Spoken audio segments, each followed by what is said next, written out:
दुआए सहर की, दुआए सहर की, ये है फतह मंदी, हुआ मुनअक़िद जश्न दस्तार बंदी।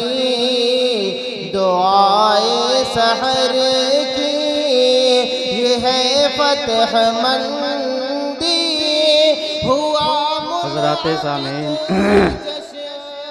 आइए मैं अब आपको तकरीर व ख़िताबत की दुनिया में लिए चलता हूँ और इस सिलसिले की सबसे पहली कड़ी के तौर पर एक ऐसी अज़ीमुल मर्तबत शख्सियत को आपके सामने पेश करने की सआदत हासिल कर रहा हूँ, जिसकी निस्बत बड़ी आली है, जिसके बयान में अहले हक़ के लिए सरमाए हयात और पयामे ज़िंदगी है, जिसका वाज़ सुनने के बाद दिलों के अंदर जज्बे अमल पैदा होता है, जो इंतहाई सादा मिजाज, हुस्ने किरदार, हुस्ने अमल और हुस्ने गुफ्तार का मुजस्सम नमूना है, जो उम्मुल मदारिस दारुल उलूम देवबंद जैसे अज़ीम इदारे का माये नाज उस्ताज होने के साथ साथ जवानी ही के आलम में इन्हें पीरे मुगा कहिए कि ऐन मिस्दाक है। वो दारुल उलूम जिसने हिंदुस्तान में इल्म व फ़न की किंदील रोशन की, जिसका सिलसिला मुस्नदुल हिंद शाह वलीउल्लाह मुहद्दिस देहलवी से होते हुए सुफ़्फ़े नबवी से जा मिलता है, जिसके फ़ज़ला बिला वास्ता या बिल वास्ता बकौल हज़रत मुफ्ती तक़ी उस्मानी दावत बरकातहुम दुनिया के गोशे गोशे में फैल कर दीन मतीन की बेश बहा खिदमात अंजाम दे रहे हैं, जिसकी एक निराली और शानदार तारीख़ है, जिसके जानों ने हंसते और मुस्कुराते हुए फांसी के फंदों को चूम लिया, लेकिन बातिल के सामने सर नहीं झुकाया। ये वही दारुल उलूम देवबंद है जिसके अज़ीम सपोत और सबसे पहले तालिब इल्म शेखुल हिंद मौलाना महमूद हसन देवबंदी रहमतुल्लाह अलैह ने अपनी हिकमत व दानाई और सियासी बसीरत से अंग्रेज़ों के दांत खट्टे कर दिए थे। दारुल उलूम देवबंद हक़ का अलमबरदार और अमन का गहवारा है, जिसने बातिल से ईमान का सौदा नहीं किया, जो सरज़मीन हिंद में दीन इस्लाम की इज़्ज़त व आबरू और उसकी बका का मजबूत सतून है, जिसके पाए इस्तिक़ामत में कभी लग़ज़िश नहीं आई, जिसकी एक तवील दास्तान है, कभी फ़ुर्सत से सुन लेना बड़ी है दास्तां मेरी। ऐसे अज़ीम इदारे से तशरीफ़ लाए हैं वहाँ के लायको फ़ाइक उस्ताज़ रफ़ीक़ मोहतरम हज़रत मौलाना मुफ्ती अशरफ अब्बास साहब कासमी। मैं हज़रत से बड़े अदब के साथ गुजारिश करता हूँ, तशरीफ़ लाकर अपनी कीमती बयान से हम तमाम सामीन को मुस्तफ़ीज़ होने का मौका इनायत फ़रमाएँ। नशा दर बादा गुहर दर सदफ़ व बू दर गुल, नशा दर बादा गुहर दर सदफ़ व बू दर गुल, आ कदर लुत्फ़ नदारत की तो दर खान एमा। हज़रत डाइज़ पर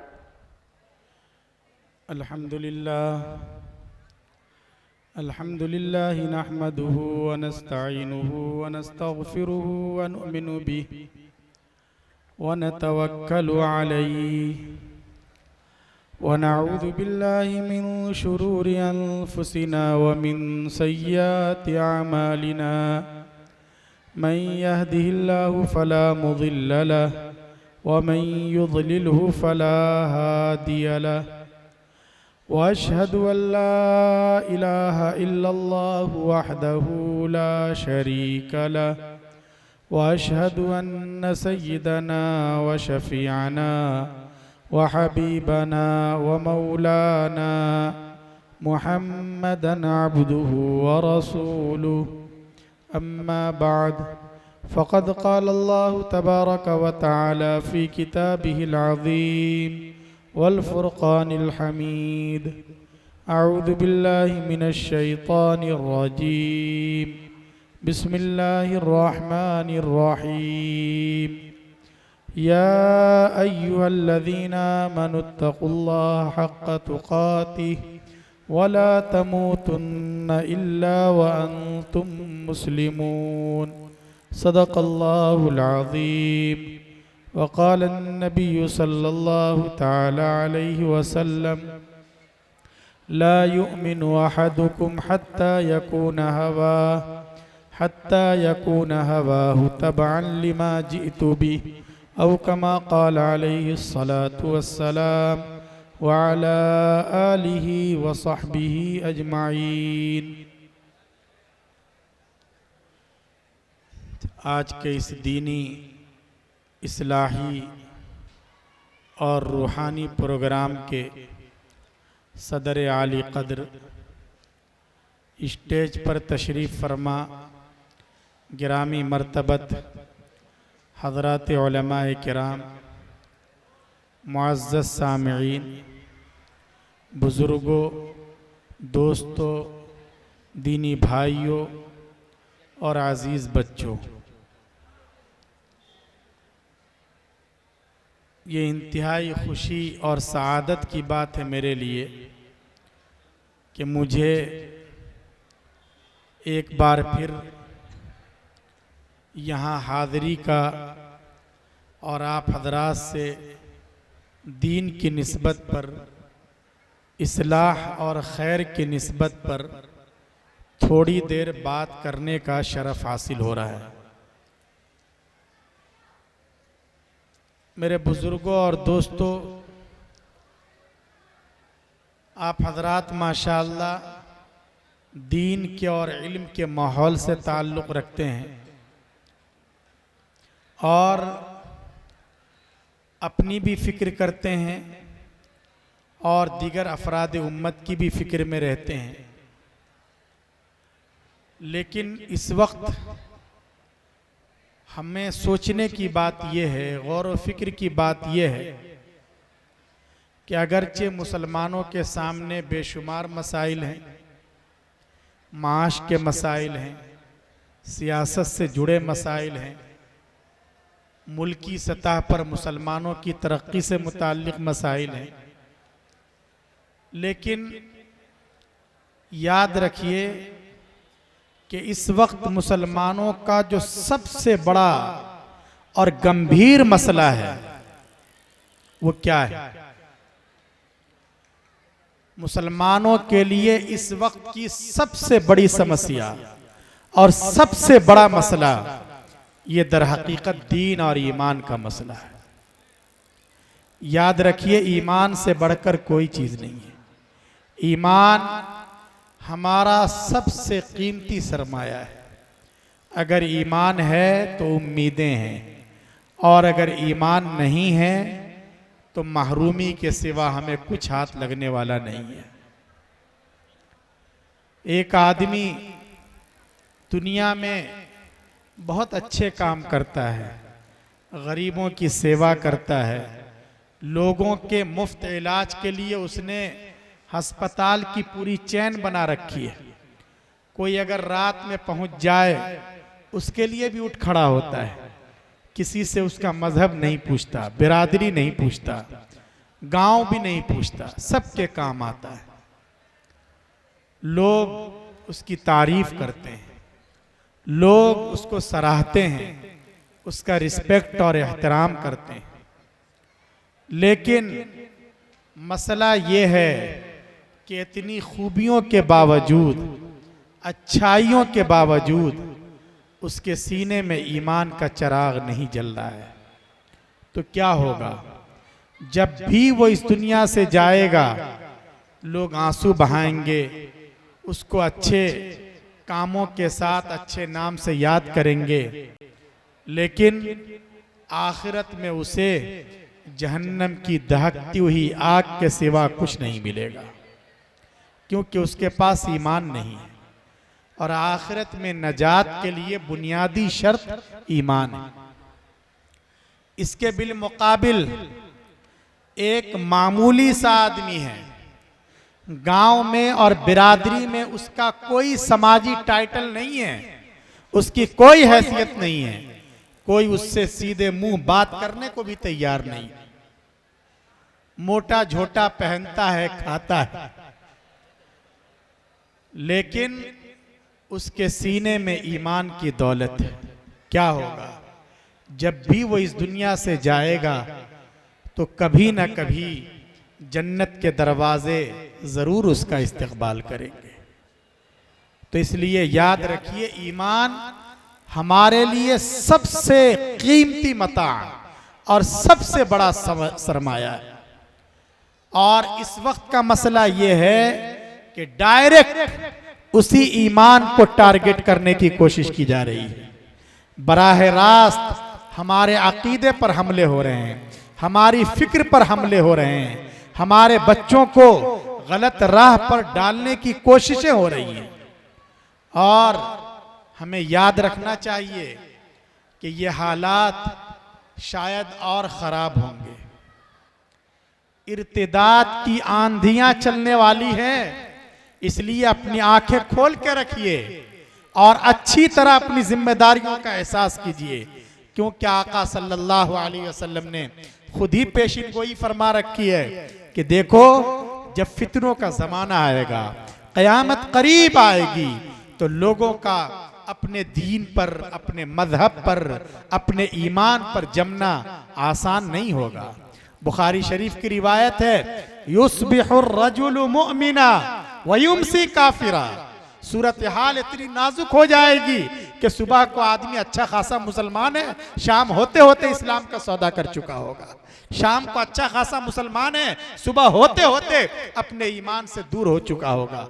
अब वो हालात हमारे सामने आ रहे हैं, ऐसे वाकयात हम सुन रहे हैं कि लोग थोड़े से फायदे के लिए, किसी लाभ को, किसी स्कीम का फायदा उठाने के लिए या किसी के डर और खौफ की वजह से अपने मजहब को छोड़ देते हैं।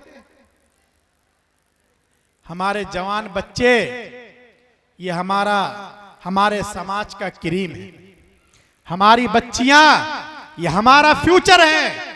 लेकिन सूरत हाल कितनी खराब होती जा रही है। आप हजरात अच्छे माहौल में हैं, आपकी बस्तियों में दीन और ईमान के चर्चे हैं, इसलिए शायद आपको नजाकतों का इल्म ना हो। लेकिन आप बाहर की दुनिया में जाकर देखिए, हमारे ये जवान बच्चे, बच्चियां 10वीं के बाद, 12वीं के बाद प्रोफेशनल कोर्सेज के लिए जब ये शहरों में जाते हैं, वहां कोचिंग सेंटर ज्वाइन करते हैं, आजाद माहौल होता है, माँ बाप की निगरानी नहीं होती, दीनी तरबियत अच्छी तरह नहीं होती, तो फिर क्या होता है, ये भी उस माहौल से मुतासिर हो जाते हैं। हमारी बच्चियां, जवान लड़कियां माहौल से मुतासिर हो जाती हैं और एक वक्त ऐसा आता है कि किसी के इश्क का भूत इन पर ऐसा सवार होता है कि फिर इन्हें अपनी बिरादरी, अपने समाज, अपने माँ बाप की इज्जत की कोई परवाह नहीं रहती और किसी के साथ भी फेरे लगाने पर तैयार हो जाती है, अपने ईमान का सौदा तक कर लेती है। याद रखिए, अगर हमारी औलाद के पास ईमान ही नहीं रहा तो फिर जिंदगी बेकार है। हमारे पास है क्या? हमारे पास कीमती मता, ईमान की मता है। हमें इसको बचाने की और इसकी हिफाजत करने की फिक्र करनी। इसलिए हम सबको सोचना है कि कैसे हम अपने ईमान को बचाएं, अपने बच्चों और बच्चियों के ईमान की हिफाजत की फिक्र करें। देखिए, ये मदरसे इसीलिए कायम है। ये मदरसा शेखुल इस्लाम उसी मिशन पे काम कर रहा है। दारुल उलूम देवबंद इसीलिए कायम किया गया था। हिंदुस्तान में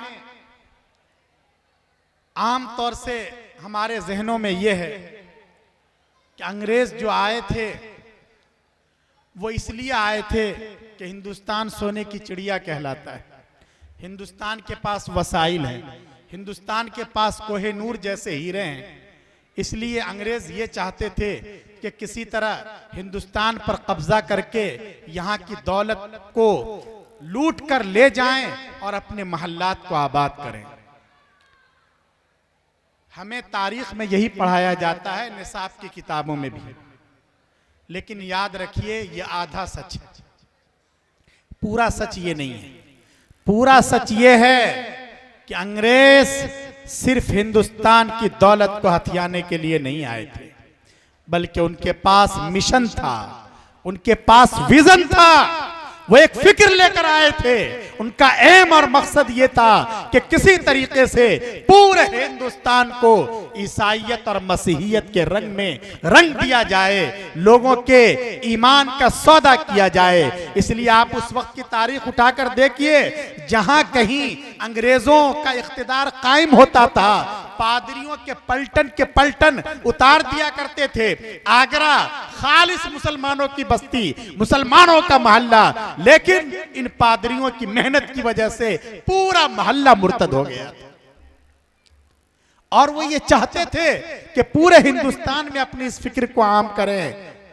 हमारे उलमा ने, बुजुर्गों ने, अल्लाह की करोड़ों रहमतें उनकी रूहों पर नाजिल हों, पहले तो मैदान में उनका मुकाबला किया, सीने पर गोलियां खाई, लेकिन समझ गए कि हालात कुछ और ही सबक दे रहे हैं। इसलिए मैदान का मुकाबला थोड़े दिनों के लिए मौखर कर दिया और असल जो अंग्रेजों का मकसद था, उस मकसद में उन्हें कामयाबी न मिले, इसलिए देवबंद में जाकर दारुल उलूम की बुनियाद रखी और फिर उसी के तर्ज पर डगर डगर, नगर नगर, करिया करिया, छोटे छोटे मकातिब, बड़े बड़े इदारे कायम हुए।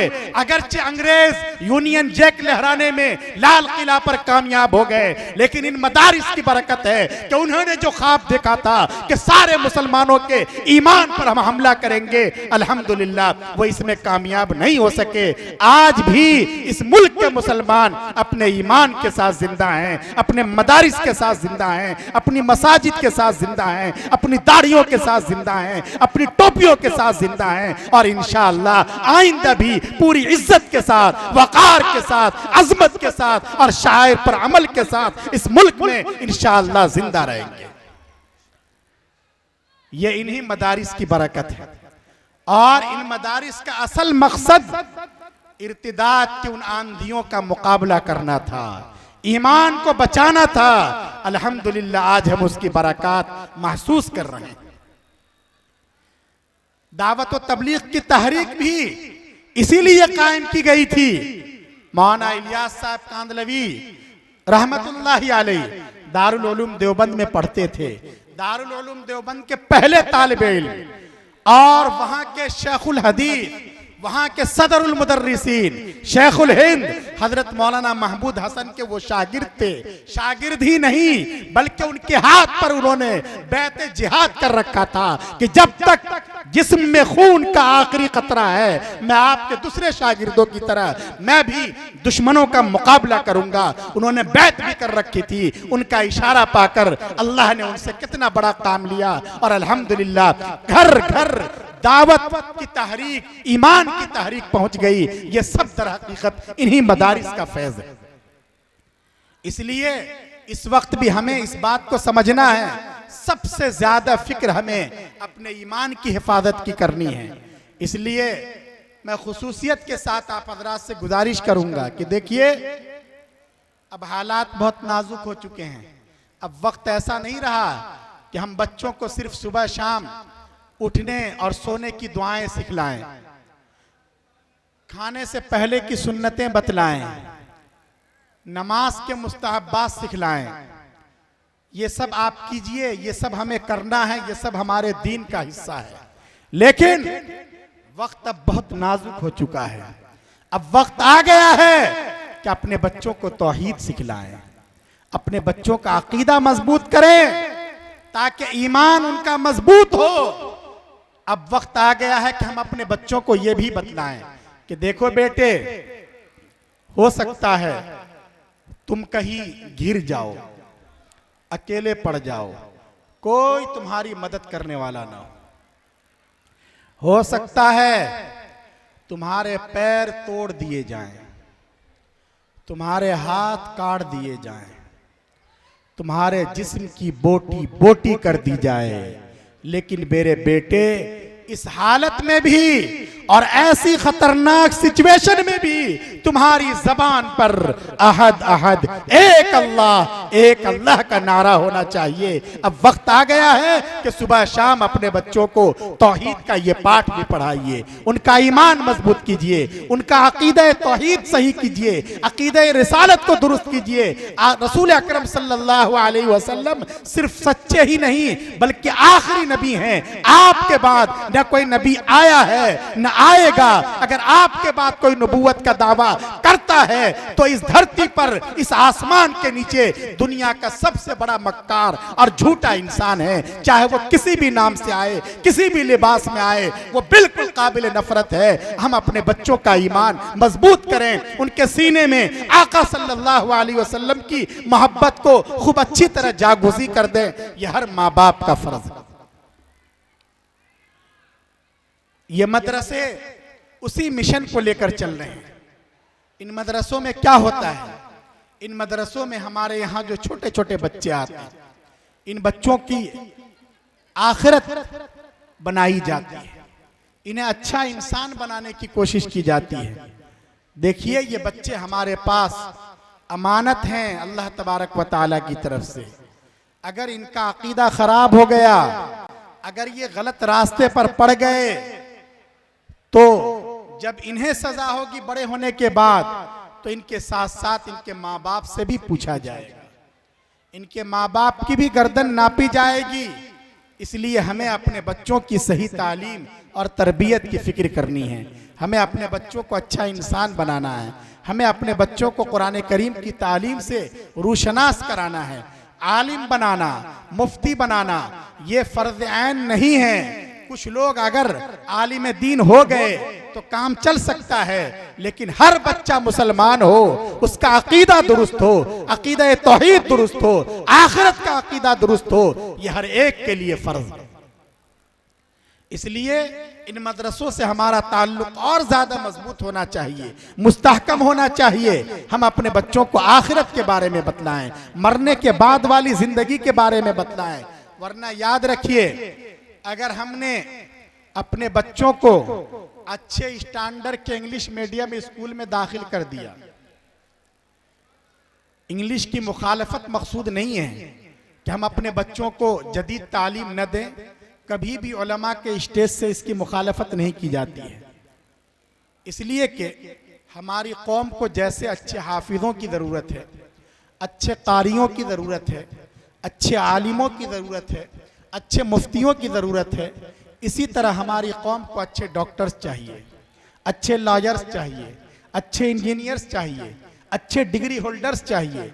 लेकिन हम जो बात आपसे कहना चाहते हैं वो ये कि आप अपने बच्चे को कुछ भी बनाएं और किसी भी ओहदे पर पहुंचा दें, बड़े से बड़ी डिग्री उसे दिला दें, लेकिन उसके दिल में और दिमाग में ये बात बिठा दीजिए कि वो पहले और आखिरी नंबर पर सिर्फ और सिर्फ मोहम्मद अरबी सल्लल्लाहु अलैहि वसल्लम का गुलाम है, और यही उसकी सबसे बड़ी पहचान है। इसलिए आप अपने बच्चों को चाहे इंग्लिश मीडियम स्कूल में पढ़ाइए, लेकिन अपने यहाँ मकतब का निजाम दुरुस्त कीजिए। हर गांव में, हर मोहल्ले में मकतब का निजाम होना बहुत जरूरी है। अजीब बात है, हमारे बच्चे ये हमारा मुस्तकबल है, आखिरत में हमें इनके सिलसिले में जवाबदेही करनी है। ये स्कूल जा रहे हैं, इनके पास ट्यूशन का वक्त है, इनके पास होमवर्क के लिए सब कुछ है, लेकिन कुरान करीम सीखने के लिए, पढ़ने के लिए इनके पास वक्त नहीं है। इनके अकायद दुरुस्त नहीं हो रहे हैं।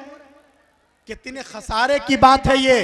इसलिए मुसलमानों को, उलमा को, जो जिम्मेदार हजरात हैं, उनको इस सिलसिले में बहुत ज्यादा तवज्जो के साथ गौर व फिक्र करने की जरूरत है।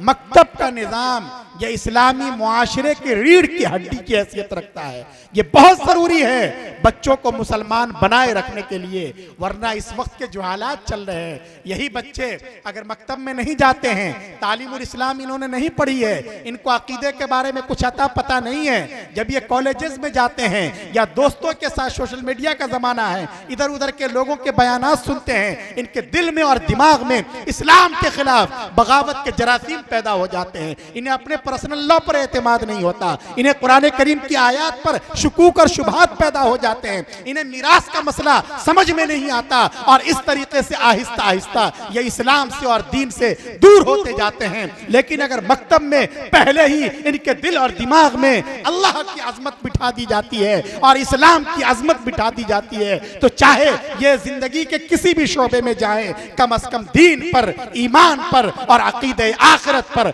मजबूती के साथ कायम रहते हैं। इसलिए आप चाहे कुछ भी पढ़ाइए, लेकिन खुदा के वास्ते बच्चों पर ये अन्याय मत कीजिए कि आपका बच्चा बड़ा हो रहा है और उसे कुरान करीम पढ़ने नहीं आ रहा है। बच्चा है, वो सब कुछ जान रहा है, वो टॉप 10 में उसका नाम आ रहा है, स्टेट लेवल पर उसे सराहा जा रहा है, लेकिन उसे कहिए ईमान मुजमल सुनाओ, कलिमा सुना दो, ईमान मुफस्सल बता दो, उसे कुछ अता पता नहीं है। याद रखिए, हम मुसलमान हैं, हमारी जिंदगी एक अकीदे और निज़ाम के तहत गुजरती है, हम आज़ाद नहीं हैं। इसलिए हमें अपने बच्चों की फिक्र करनी है, मकतब के निज़ाम को मजबूत करना है। ये हमारे अजीज चले गए, ये मौलाना अबू तालिब साहब माशाअल्लाह, ये भी बहुत अच्छा काम कर रहे हैं बंबई में। इन्होंने भी मकतब का निज़ाम शुरू कर रखा है। इनके मकतब में 800 बच्चे पढ़ते हैं। सब वही हैं जो अपने वक्त पर स्कूल जाते हैं, अच्छी फैमिली से ताल्लुक़ रखते हैं, लेकिन सबके माँ बाप के दिल में अल्लाह का खौफ है। इसलिए इल्तिज़ाम करते हैं कि हमारा बच्चा कुरान करीम भी पढ़े, हमारा बच्चा दीनियात भी पढ़े, हमारा बच्चा आखिरत के बारे में भी सोचे और सीखे।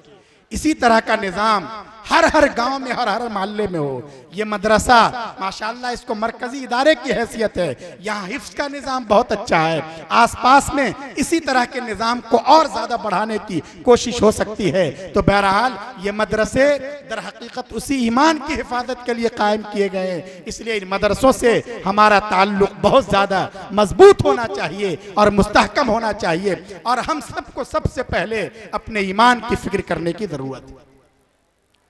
भाई सभी लोग फिक्र करेंगे इंशाअल्लाह, और हम सबको ये फिक्र करनी है कि हमारे बच्चे नेक बने, हमारे बच्चे अल्लाह से डरने वाले बने, हमारे बच्चे ऐसे बने कि उनके दिल में आखिरत की भी फिक्र हो।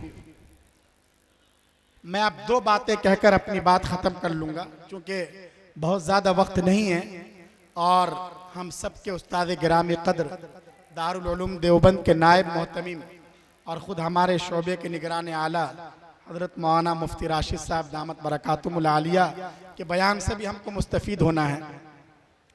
तो 2 बातें मैं कह के अपनी बात ख़त्म करूँगा। पहली बात तो ये है कि इन हालात में हम सबको अपने बच्चों को नेक बनाने की फ़िक्र करनी है। अरे करेंगे ना इंशाअल्लाह। यहाँ से आप लोग कुछ लेकर जाइए तो हमारा ये जलसा कामयाब है। लेकिन अगर हम ये चाहते हैं कि हमारे बच्चे नेक बने, तो उसके लिए हमें 2 काम खास तौर से करने हैं। क्या है 2 काम? एक तो ये कि अगर हम ये चाहते हैं कि हमारे बच्चे नेक बने, ये आइंदा ईमान पर कायम रहें, हमारी बच्चियों के पैर डगमगाएं नहीं, तो सबसे पहले हमें इस बात की फिक्र करनी है कि हमारे बच्चों के पेट में जो लुक़मा जा रहा है, जो खाना जा रहा है, वो बिल्कुल हलाल हो, पाकीज़ा हो, साफ सुथरा हो, शुभे वाला माल ना हो, सूद का पैसा ना हो। इसलिए कि याद रखिए, अगर सूद के पैसे से, हराम माल से, शुभे वाले पैसे से हमारे बच्चों की परवरिश होती है, इनका जिस्म बनता है, इनका खून बनता है, तो ये जहन्नम का ईंधन तो बन सकते हैं, हमारे और आपकी आंखों की ठंडक नहीं बन सकते। इसलिए सबसे पहले अपनी इनकम के सोर्सेस को देखिए, आमदनी के जराए को देखिए, पैसा आ कहां से रहा है। भाई आखिरत में ये सवाल होगा ना कि पैसा कहां लगाया, कहां खर्च किया, हर एक को मालूम है ना, इस सवाल का जवाब देना है। लेकिन ये सवाल बाद में है। उससे पहले हमसे ये पूछा जाएगा कि पहले ये बताओ कि तुम्हारे पास ये पैसा आया कहां से। कहीं ऐसा तो नहीं कि तुमने बैंक से बिला वजह लोन ले लिया था। कहीं ऐसा तो नहीं कि मोबाइल पर न जाने पैसा कमाने के अलग अलग ऐप हैं, इन ऐप के जरिए नाजायज तरीके से तुमने पैसा कमा लिया था। कहीं ऐसा तो नहीं कि कहीं लॉटरी के टिकट खरीद कर और अपने घर को आबाद करने की कोशिश की थी। कहीं ऐसा तो नहीं कि इंश्योरेंस की गलत किस्म की पॉलिसियों के चक्कर में पड़ गए थे। ये सवाल हमसे हो सकता है। इसलिए हम सबको इसके बारे में सोचना है और देखना है कि हमारी आमदनी के जराए ये साफ सुथरे और सही है या नहीं। इसलिए कि याद रखिए, ये जो सूद का पैसा है, इंश्योरेंस की गलत किस्म की पॉलिसियों से हासिल होने वाली जो रकम है, या हमने कहीं फिक्स डिपॉजिट करवा रखा है, ये हराम है, नाजायज है, इसकी इजाजत नहीं है। इससे अल्लाह के गजब को दावत दी जाती है। इसलिए हम सब के लिए इससे बचना जरूरी है और इस बात की कोशिश करनी है कि हमारे घर में बिल्कुल हलाल और पाकीज़ा ग़िज़ा है। सूद की कोई शक्ल जायज नहीं है। अगर कोई शक्ल भी जायज होती तो जरूर आपको बतलाई जाती, क्योंकि अल्लाह तबारक व तआला ने सूद की सारी शक्लों को हराम करार दिया। अल्लाह ने फरमाया अहल्लल्लाहुल बैअ व हर्रमर रिबा। लोगों याद रखो, अल्लाह ने कारोबार की इजाजत दी है, बिजनेस की इजाजत दी है। अरे बड़े बड़े मॉल खोलो, इंटरनेशनल लेवल पर अपनी तिजारत को आगे बढ़ाओ, खेत खलियान के जरिए पैसे कमाओ। कुछ नहीं है तो लारी पर केले लेकर गली में घूमो और आवाज लगा लगा कर पैसे कमाकर अपने बच्चों का पेट पालो। सबकी इजाजत है वहर्रमर रिबा। लेकिन याद रखो, अल्लाह ने सूद को और इंटरेस्ट को बिल्कुल बैंड कर दिया है, उसकी कोई इजाजत नहीं है। जो सूद लेता है, जो सूद देता है, जो सूद के लेन देन में गवाह और एजेंट की हैसियत से उस फॉर्म पर सिग्नेचर करता है, हदीस पाक में है, ये सब मुजरिम हैं और इन सब पर अल्लाह की लानत होती है। और अब तो सूरत हाल इतनी खराब हो गई है, हमें यहाँ के बारे में कुछ पता नहीं। यहाँ तो माशाअल्लाह उलमा का माहौल है, कदम कदम पर मदरसे हैं, आप हजरात बुजुर्गों से ताल्लुक रखते हैं। लेकिन बहुत से मुस्लिम इलाकों के बारे में मुसलसल ये रिपोर्ट आ रही है कि जो सूदी कंपनियों के एजेंट हैं, उनकी तरफ से मुस्लिम इलाकों में भी उनके नुमाइंदे जाते हैं और वो लोन देते हैं सूद पर, और ये कर्ज इन कंपनियों के नुमाइंदों की तरफ से सिर्फ औरतों के नाम पे मिलता है। और ताज्जुब की बात यह है कि ऐसा लगता है कि इन मुस्लिम औरतों के शौहरों पर, या ये कि इनके जो गार्जियन हैं, बाप हैं, भाई हैं, जो जिम्मेदार हैं, उनकी आंखों पे पट्टी बन गई है। धड़ल्ले से इस सूद की रकम को वो लेती हैं और इस तरीके से ये सूद का पैसा, हराम पैसा, अल्लाह के गजब को दावत देने वाला ये पैसा हमारे बेडरूम तक पहुंच रहा है। याद रखिए, अगर इस सतह पर भी अल्लाह की नाफरमानी होगी तो फिर कैसे अल्लाह की रहमत नाजिल होगी। सूद का अदना दर्जा हदीस पाक में है, ऐसा है जैसा अपनी मां के साथ जिना और बदकारी करना। कहीं कोई इजाजत नहीं है। इसलिए खुदा के वास्ते हम मुसलमानों को अपने हाल पर गौर करना चाहिए, सोचना चाहिए, हम लोग कहां जा रहे हैं। दुनिया कमाने के लिए हम लोग अंधे हो जाते हैं, हालांकि दुनिया ही सब कुछ नहीं। असल जिंदगी उस वक्त शुरू होगी जब जिंदगी की शाम होगी। इसलिए लोगों, उस दिन के आने से पहले पहले उसकी फिक्र करने की कोशिश करो। हम सबको तौबा करनी चाहिए। बहुत सी मर्तबा हमें यह सुनने को मिलता है कि ठीक है, मौलाना साहब तकरीर कर देते हैं, लेकिन मौलाना हो या मुफ्ती साहब हो, इन्हें समाज की समस्याओं का इल्म ही नहीं है। जो बिजनेसमैन है, जिसने मार्केट में अपनी दुकान डाल रखी है, उसकी क्या प्रॉब्लम्स हैं उसके बारे में इनको कुछ पता नहीं। बहुत से लोग कहते हैं कि मौलाना आपको मालूम नहीं है, आप सूद के बगैर अपना कारोबार बिल्कुल नहीं चला सकते, आप मार्केट में चल ही नहीं सकते, इसलिए आप सूद के खिलाफ तकरीर आप किस जमाने में कर रहे हैं? उस जमाने में जब सूद से बचा ही नहीं जा सकता। इस तरह की बातें हमारे सामने आती हैं, लोग समझते हैं कि हमें हकायक का इल्म नहीं है। ऐसी बात नहीं है मेरे दोस्तों, हम भी इसी समाज का हिस्सा हैं। हमें मालूम है कि हमारे मुस्लिम भाइयों के सामने क्या परेशानियां हैं, इसलिए हम आपसे कुछ नहीं कहते, सिर्फ एक बात आपसे अर्ज करेंगे।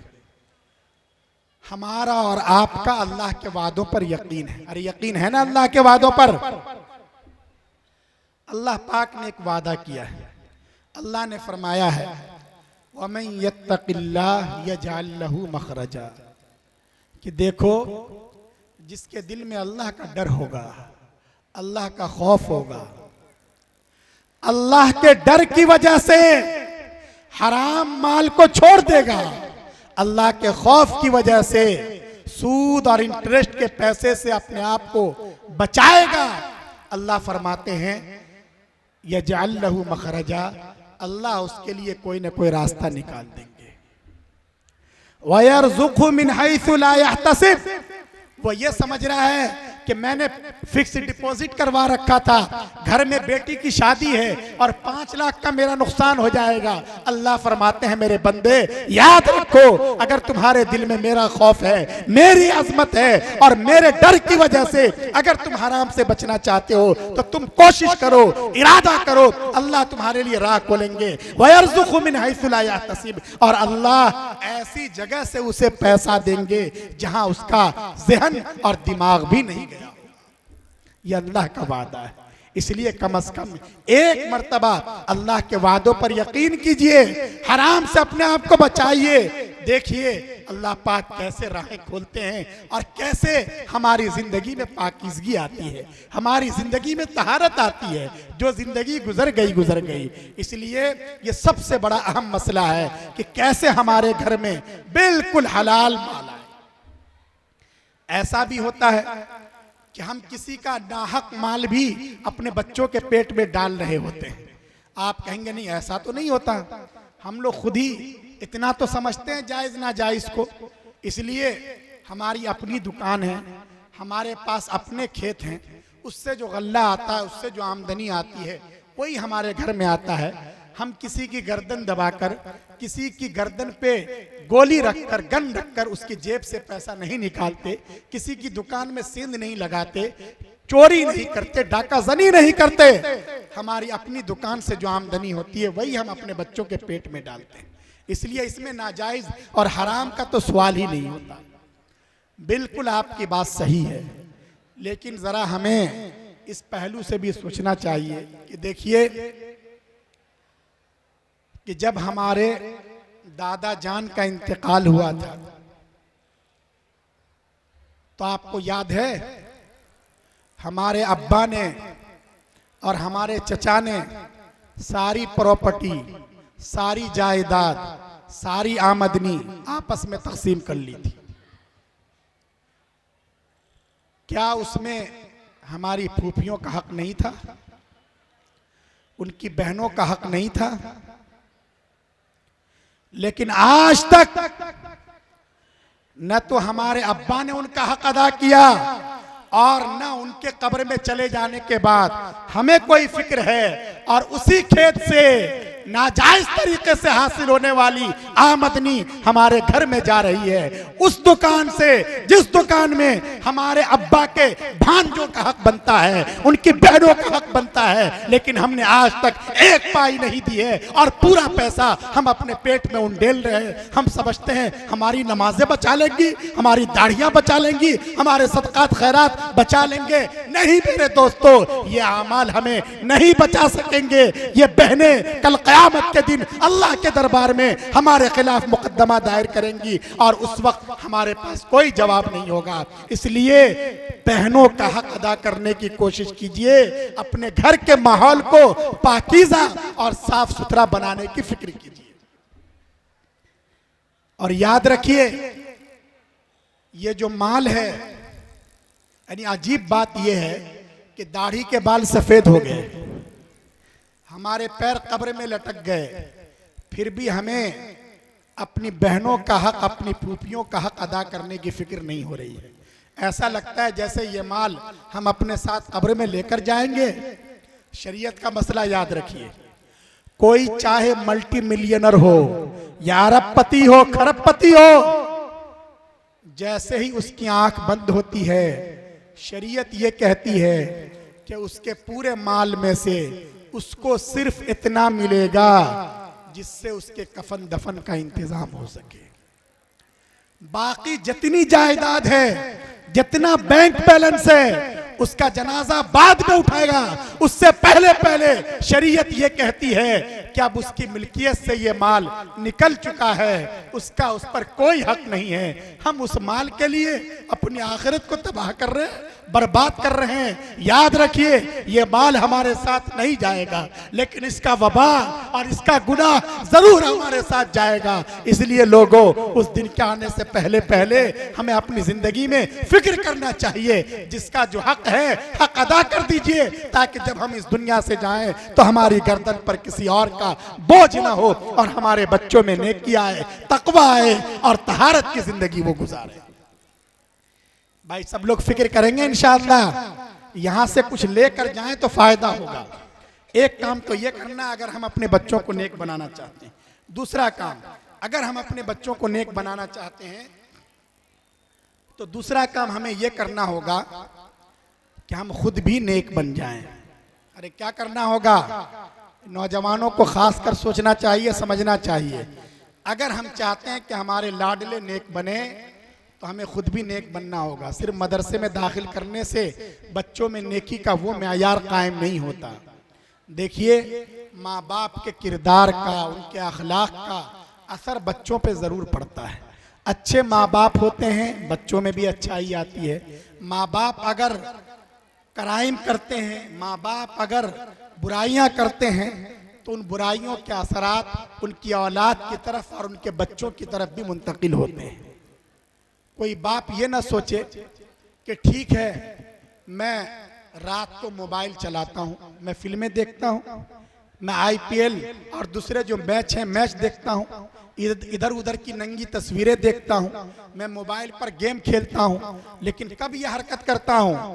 रात को 12 बजे के बाद, जब मेरे लाडले सो जाते हैं। इसलिए मेरे बच्चों पर कोई असर नहीं पड़ता होगा। ठीक है, मैं जुआ खेलता हूँ, सट्टेबाजी भी करता हूँ, लेकिन यहाँ नहीं करता। जब बंबई जाता हूँ और देखता हूँ मौका मिला, उस वक्त ऐसा कर लेता हूँ। मेरे गांव वालों को भी पता नहीं है, इसलिए मेरे बच्चों पे कोई असर नहीं पड़ रहा होगा।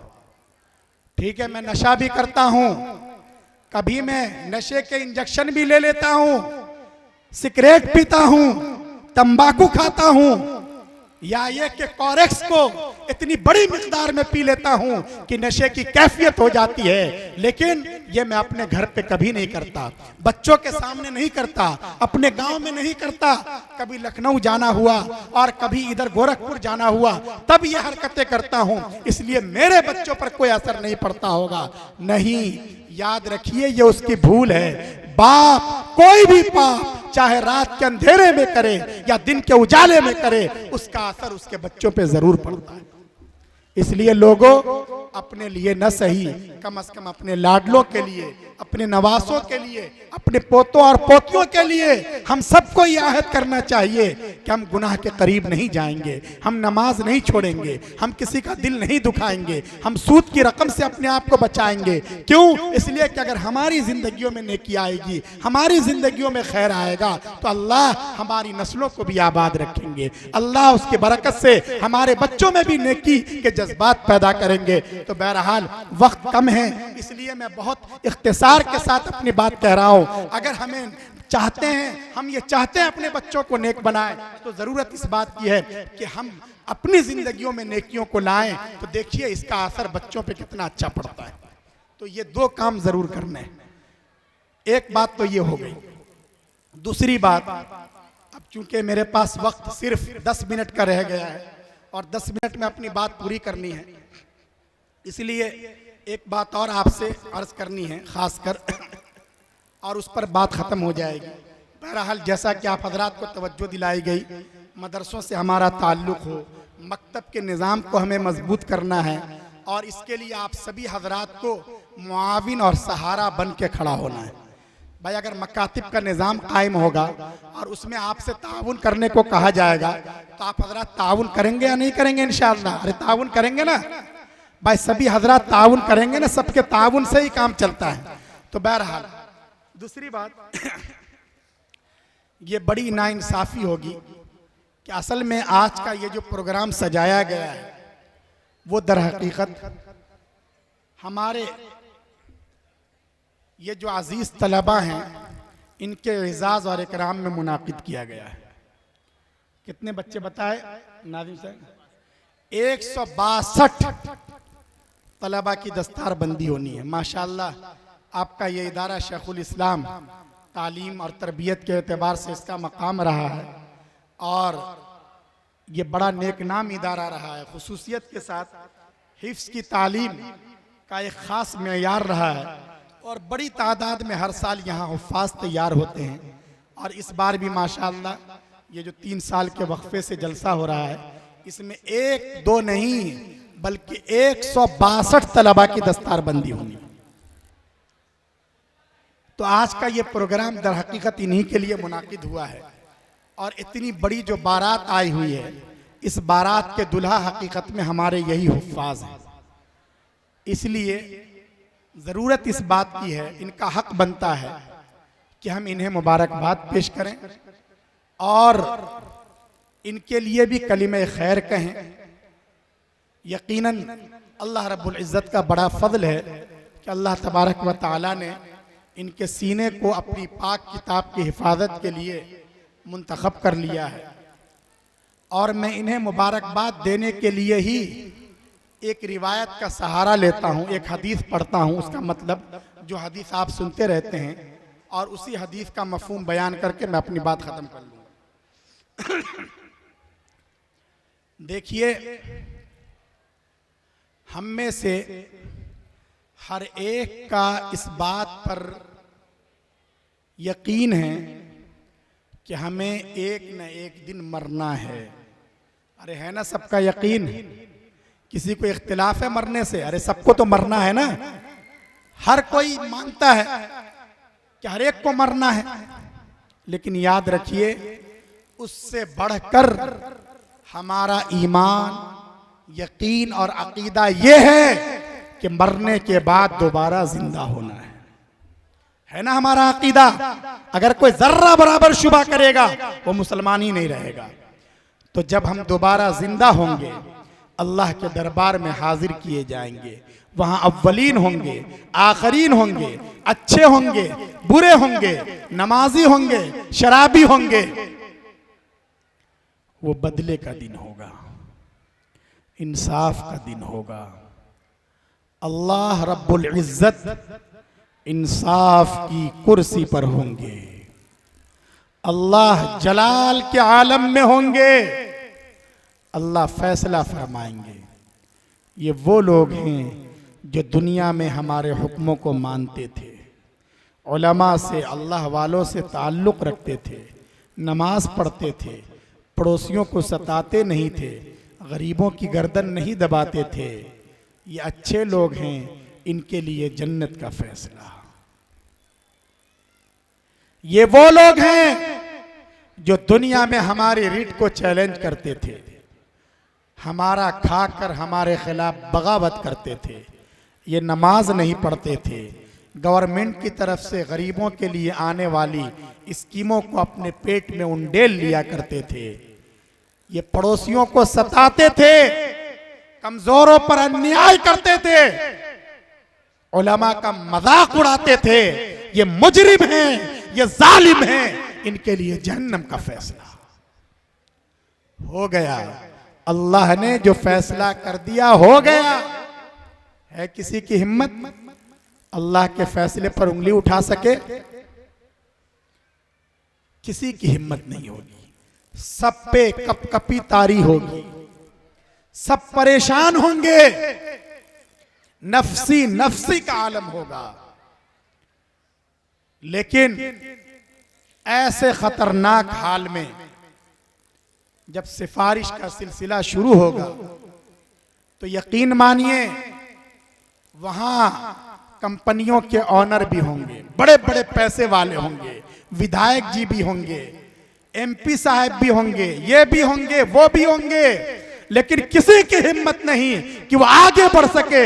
लेकिन आप यकीन मानिए, आप कुर्बान जाइए इन हुफ्फाज पर। ये जो हमारे 162 तलबा हैं जो हाफिज बने हैं, इन्हीं में से एक हाफिज कुरान आगे बढ़ेगा, अल्लाह के अर्श के करीब जाएगा, अल्लाह से कहेगा मेरे अल्लाह तेरे प्यारे पैगंबर ने खबर दी थी और जो खबर दी थी वो 100% सही थी। हमें बतलाया गया था कि जो बच्चा अपने सीने में तेरी पाक किताब को महफूज करके लाएगा, खानदान के 10 आदमियों के बारे में तू उसकी सिफारिश को कबूल करेगा। अल्लाह फरमाएंगे कि हाँ, ये हमारा वादा था और है, कहो तुम क्या कहना चाहते हो। तो मुमकिन है वो हमारा अजीज हाफिज जरा और आगे बढ़ेगा और कहेगा मेरे अल्लाह, ये आपने जिन लोगों के लिए जहन्नम का फैसला किया है, मेरे आका, मेरे मालिक, ये तो मेरे दादा जान हैं, दुनिया में मुझसे बड़ा प्यार करते थे, ये मेरे चचा हैं, मेरे बगैर खाना नहीं खाते थे।